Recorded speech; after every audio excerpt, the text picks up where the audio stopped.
पुण्यश्लोक अहिल्यादेवी होळकरांच्या न्यायप्रियतेचे अनेक किस्से इतिहासात सुवर्णाक्षरांनी नोंदले गेलेत। त्यांनी केवळ समृद्ध राज्यकारभारच केला नाही, तर एक धर्मनिष्ठ आणि सामाजिक न्याय व्यवस्था निर्माण केली। त्यांच्या दरबारात गरीब, स्त्रिया आणि मागासवर्गीय अशा सर्वांना न्याय मिळायचा। त्यातलाच एक प्रसंग म्हणजे इंदूर राज्यात एक गरीब शेतकरी होता। त्याच्याकडे फारशी जमीन नव्हती, पण जे काही होतं ते त्याच्या कुटुंबाच्या उदरनिर्वाहासाठी पुरेसं होतं। त्या शेतकऱ्याच्या शेजारी एक मोठा जमीनदार राहत असे। एक दिवस त्या जमीनदारानं आपल्या प्रभाव आणि सत्ता वापरून त्या गरीब शेतकऱ्याच्या जमिनीवर जबरदस्तीनं कब्जा केला आणि त्याला ती जमीन सोडून जाण्यास भाग पाडलं। शेतकरी अतिशय हतबल झाला होता।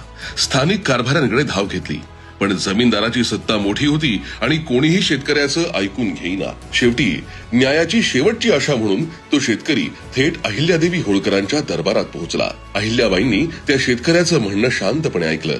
त्यांनी तात्काळ चौकशीचे आदेश दिले। चौकशीत स्पष्ट झालं की शेतकऱ्याची जमीन बळकावण्यात आली आहे।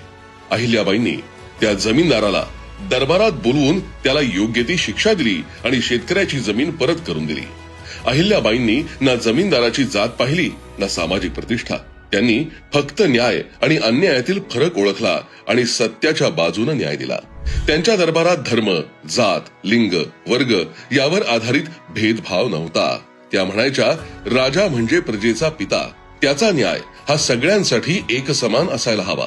300व्या जयंतीनिमित्त आपणही पुण्यश्लोक अहिल्यादेवींच्या त्याच न्यायाच्या मार्गावर वाटचाल करूया। पुन्हा एकदा महाराष्ट्र वैभवशाली बनवूया।